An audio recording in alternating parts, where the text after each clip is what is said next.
ನಮಸ್ಕಾರ friends, welcome my YouTube channel. ನಾನು ರೇಖಾ ಕ್ರಿಯೇಟಿವಿಟಿಯಿಂದ ರೇಖಾ. ಇವತ್ತು ಏನಪ್ಪ ನಿಮಗೆ ತೋರಿಸ್ತಾ ಇದ್ದೀನಿ ಅಂತಂದರೆ ಮಾವಿನಕಾಯಿ ಚಿತ್ರಾನ್ನ. ಇವಾಗ ಸೀಸನ್ ಅಲ್ವಾ, ಮಾವಿನಕಾಯಿ ಚಿತ್ರಾನ್ನ ಹೇಗೆ ಮಾಡೋದು ಅಂತ ತೋರಿಸ್ತಿದ್ದೀನಿ. ಚಿತ್ರಾನ್ನದ ಗೊಜ್ಜು. ಯಾರೆಲ್ಲ ನನ್ನ ಚಾನಲ್ನ ಸಬ್ಸ್ಕ್ರೈಬ್ ಮಾಡದೆ ನೋಡ್ತಿದ್ದೀರೋ ದಯವಿಟ್ಟು ಸಬ್ಸ್ಕ್ರೈಬ್ ಮಾಡಿ ನೋಡಿ. ಮತ್ತು ನೀವು ಮಾಡಿ ನೋಡಿ ರುಚಿ ಹೇಗಿತ್ತು ಅಂತ ಕಮೆಂಟ್ ಮಾಡಿ. ಈಗ ಬನ್ನಿ ನೋಡೋಣ. ಚಿತ್ರಾನ್ನದ ಗೊಜ್ಜು ಮಾಡೋದಕ್ಕೆ ಏನೇನು ಬೇಕು ಅಂದರೆ ಎಣ್ಣೆ, ಸಾಸಿವೆ, ಕಡಲೆಬೇಳೆ, ಕಡಲೆಬೀಜ, ಉದ್ದಿನಬೇಳೆ, ಬೆಳ್ಳುಳ್ಳಿ, ಮೆಣಸಿನ್ಕಾಯಿ, ಈರುಳ್ಳಿ, ಕರಿಬೇವಿನ ಸೊಪ್ಪು, ಈರುಳ್ಳಿ, ಮಾವಿನಕಾಯಿ, ಕೊತ್ತಂಬರಿ ಸೊಪ್ಪು, ಆಮೇಲೆ ಉಪ್ಪು ಬೇಕು. ಉಪ್ಪು ತೋರಿಸಿಲ್ಲ ಇಲ್ಲಿ. ಆಮೇಲೆ ಕಲಸೋದಕ್ಕೆ ಅನ್ನನೂ ಬೇಕು, ಅನ್ನನೂ ತೋರಿಸಿಲ್ಲ. ಮೊದಲಿಗೆ ನಾವು ಒಂದು ಬಾಣಲೆ ಇಟ್ಕೊಂಡು ಅದಕ್ಕೆ ಎಣ್ಣೆ ಬಿಟ್ಕೊಳ್ಳೋಣ. ಎಣ್ಣೆ ನಿಮ್ಗೆ ಎಷ್ಟು ಬೇಕು ಅಂದರೆ ಅಷ್ಟು ನೋಡಿ ಹಾಕ್ಕೊಳ್ಳಿ. ಇಷ್ಟೇ ಅಂತ ಏನಿಲ್ಲ, ಜಾಸ್ತಿ ಬೇಕಾದ್ರೆ ಜಾಸ್ತಿ ಹಾಕ್ಕೋಬೋದು, ಕಡಿಮೆ ತಿನ್ನೋವಂಥವ್ರು ಕಡಿಮೆ ಹಾಕ್ಕೋಬೋದು. ಸ್ವಲ್ಪ ತುಂಬಾ ಜಾಸ್ತಿ ಅಲ್ಲ, ತುಂಬಾ ಕಡಿಮೆನೂ ಅಲ್ಲ, ಮೀಡಿಯಮ್ ಆಗಿದ್ದರೆ ಚೆನ್ನಾಗಿರುತ್ತೆ. ನೋಡಿ ಎಣ್ಣೆ ಕಾಯ್ತಾ ಇದೆ. ಇದು ನಾವು ಕೊಬ್ಬರಿ ಎಣ್ಣೆ ಬಳಸೋದ್ರಿಂದ ಎಣ್ಣೆ ಚೆನ್ನಾಗಿ ಕಾದ್ಮೇಲೆ ಹಾಕಿದ್ರೆ ಅದು ವಾಸನೆ ಸ್ವಲ್ಪ ಕಡಿಮೆ ಇರುತ್ತೆ, ಅಂದರೆ ಈ ವಾಸನೆ ಇರೋದೇ ಇಲ್ಲ. ಈಗ ಮೊದಲಿಗೆ ನಾನು ಕಡಲೆ ಬೀಜನ ಎಣ್ಣೆಯಲ್ಲಿ ಕರೆದಿಟ್ಕೊತಾ ಇದ್ದೀನಿ. ಯಾಕೆಂದರೆ ಆಮೇಲೆ ಹಾಕ್ಬಿಟ್ರೆ ಅದು ಮೆತ್ತಗಾಗ್ಬಿಡುತ್ತಲ್ವ, ಅದಕ್ಕೋಸ್ಕರ ಮೊದಲೇ ಕರೆದಿಟ್ಕೊತೀನಿ. ನಾನು ಹೇಗೆ ಮಾಡ್ತೀನಿ ಅಂತ ತೋರಿಸ್ತಾ ಇದ್ದೀನಿ. ನೋಡಿ ಇದಾಯಿತು. ಇವಾಗ ತೆಗೆದಿಟ್ಕೊಂಬಿಡೋಣ ಕಡಲೆ ಬೀಜನೆಲ್ಲ. ತುಂಬ ಹೊತ್ತಾದರೆ ಕಪ್ಪಗಾಗ್ಬಿಡುತ್ತೆ. ಇದು ತೆಗೆಯೋ ಅಷ್ಟರೊಳಗೆ ಎಲ್ಲ ಬೇಯ್ದುಬಿಡುತ್ತೆ. ಅದರಿಂದ ಇವಾಗ ತೆಕ್ಕೊಳ್ಳೋಣ. ಆಗ್ತಾಯಿದೆ. ಸ್ವಲ್ಪ ಉರಿನ ಕಡಿಮೆ ಮಾಡ್ಕೊತಾ ಇದ್ದೀನಿ.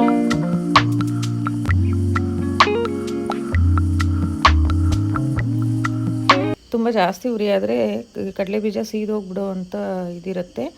ಹಾಗಾಗಿ ಸ್ವಲ್ಪ ಲೋ ಫ್ಲೇಮಲ್ಲಿ, ಮೀಡಿಯಮ್ ಫ್ಲೇಮಲ್ಲಿ ಕರ್ಕೊಂಡು ತೆಗೆದಿಟ್ಕೊತಾ ಇದ್ದೀನಿ ಫಸ್ಟೇ. ಆಮೇಲೆ ಚಿತ್ರಾನ್ನ ಕಲಸೋವಾಗ ಹಾಕೋಣ ಅಂತ.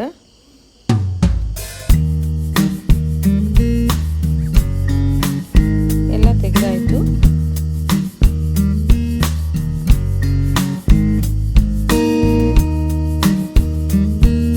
ನಮ್ಮನೆ ಅಡುಗೆ ಮನೆಯಲ್ಲಿ ಸ್ವಲ್ಪ ಕಿಟಕಿಯಿಂದ ಬೆಳಕು ಜಾಸ್ತಿ ಬರ್ತಾ ಇರುತ್ತೆ. ಬೆಳಗ್ಗೆ ಹೊತ್ತು ಬಿಸಿಲು ಒಳಗಡೆ ಬೀಳ್ತಾ ಇದೆ ನೋಡಿ, ಹಾಗಾಗಿ ಸ್ವಲ್ಪ ಬೆಳಕು ಜಾಸ್ತಿ ಇರುತ್ತೆ. ಇವಾಗ ಕಡಲೆ ಬೀಜ ತೆಗೆದಿದ್ದಾಯಿತು. ಇವಾಗ ಏನು ಮಾಡ್ತಾಯಿದ್ದೀನಿ ಅಂದರೆ ಒಂದು ಚಿಕ್ಕ ಸ್ಪೂನಷ್ಟು ಸಾಸಿವೆ ಹಾಕಿದೆ. ಆಮೇಲೆ ಇದಕ್ಕೆ ಒಂದು ಚಿಕ್ಕ ಸ್ಪೂನಷ್ಟು ಜೀರಿಗೆ ಹಾಕ್ಕೊಂಡಿದ್ದೀನಿ. ಜೀರಿಗೆ ಹಾಕಿದ ನಂತರ ಕರಿಬೇವಿನ ಸೊಪ್ಪು ಹಾಕ್ತಾಯಿದ್ದೀನಿ. ನಂತರ ಉದ್ದಿನಬೇಳೆ ಮತ್ತು ಕಡಲೆಬೇಳೆ ಹಾಕಿದ್ದೀನಿ, ಒಂದೊಂದು ದೊಡ್ಡ ಟೀ ಸ್ಪೂನಷ್ಟು. ಇದನ್ನು ಸ್ವಲ್ಪ ಫ್ರೈ ಮಾಡ್ಕೊಳ್ಳೋಣ ಮೀಡಿಯಮ್ ಫ್ಲೇಮಲ್ಲಿ.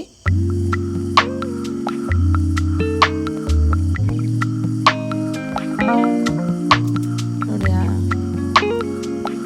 ಆಯಿತು. ಈಗ ಇದಕ್ಕೆ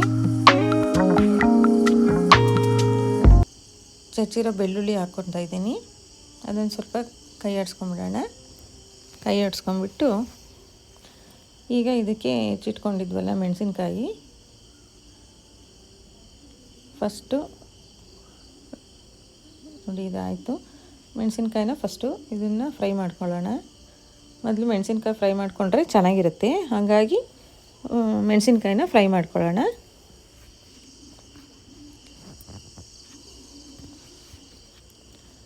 ಇದಾಗಿದೆ ಅನ್ನಿಸ್ತಾ ಇದೆ ನೋಡಿ. ಸ್ವಲ್ಪ ಚೆನ್ನಾಗಿ ಎಣ್ಣೆಯಲ್ಲಿ ಫ್ರೈ ಆಗಲಿ. ಫ್ರೈ ಆದ ನಂತರ ಈಗ ಹೆಚ್ಚಿಟ್ಕೊಂಡಿದ್ವಲ್ಲ ಈರುಳ್ಳಿ, ಅದನ್ನು ಹಾಕ್ತಾಯಿದ್ದೀನಿ.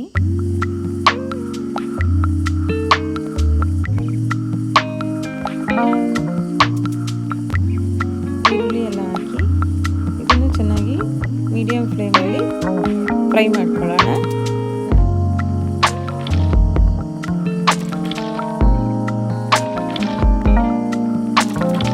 ಸ್ವಲ್ಪ ಲೈಟಾಗಿ ಕೆಂಪಾಗೋವರೆಗೂ ಫ್ರೈ ಮಾಡ್ಕೊಳ್ಳೋಣ.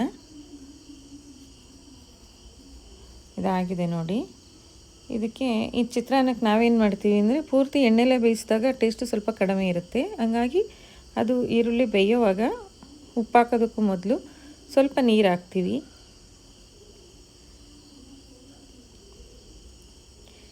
ನೀರು ಹಾಕಿ ಕೈ ಆಡಿದ್ದೀನಿ. ಈಗ ನಂತರ ಈಗ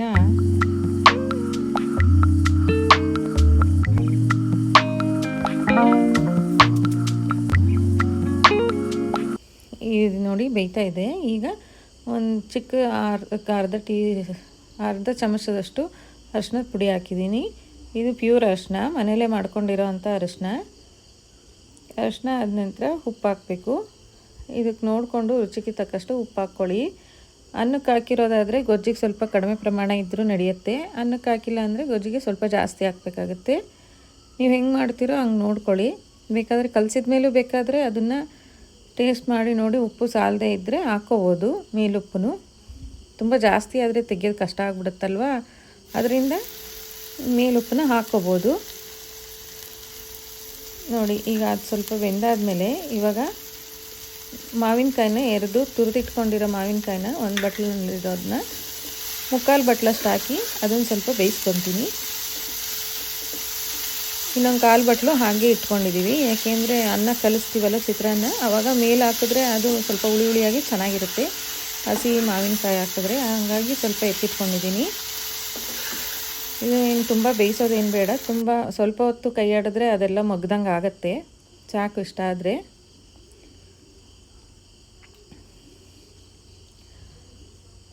ನಂತರ ಸ್ಟವ್ ಆಫ್ ಮಾಡಿಬಿಟ್ಟಿದ್ದೀನಿ. ಇವಾಗ ಅನ್ನ ಮೊದಲೇ ಮಾಡಿಟ್ಟು ಆರೋದಕ್ಕೆ ಇಟ್ಟಿದ್ವಿ. ಅನ್ನ ಆರ್ಕೊಂಡಿದ್ದೆ, ಅನ್ನಕ್ಕೆ ಗೊಜ್ಜಾಕಿ ಕಲಿಸ್ತಾ ಇದ್ದೀನಿ. ನೋಡಿ ಈಗ ಅನ್ನಕ್ಕೆ ಕಡಲೆಬೀಜ ಮತ್ತು ಮಾವಿನಕಾಯಿ ತುರಿದಿಟ್ಕೊಂಡಿದ್ವಲ್ಲ, ಅದನ್ನು ಮಾವಿನಕಾಯಿನೂ ಹಾಕ್ಕೊಳ್ತಾ ಇದ್ದೀನಿ. ಅದಕ್ಕೆ ಹೆಚ್ಚಿಟ್ಕೊಂಡಿದ್ದು ಕೊತ್ತಂಬರಿ ಸೊಪ್ಪನ್ನು ಹಾಕಿ ಕಲಿಸ್ತಾ ಇದ್ದೀನಿ. ಈಗ ಕಲಿಸ್ಬಿಟ್ಟು ಚೆನ್ನಾಗಿ ಕಲಸಿ ಅದು ಟೇಸ್ಟ್ ನೋಡಿ, ಉಪ್ಪು ಸಾಕಾಗಿಲ್ಲ ಅಂದರೆ ಸ್ವಲ್ಪ ಉಪ್ಪು ಹಾಕ್ಬಿಟ್ಟು ಕಲಸಿ ಇವಾಗ ಚಿತ್ರಾನ್ನ ತಿನ್ನೋಕೆ ರೆಡಿಯಾಗಿದೆ. ಎಲ್ರಿಗೂ ಸರ್ವ್ ಮಾಡಿ. ಹೇಗಿತ್ತು ಅಂತ ಕಾಮೆಂಟ್ ಮಾಡಿ.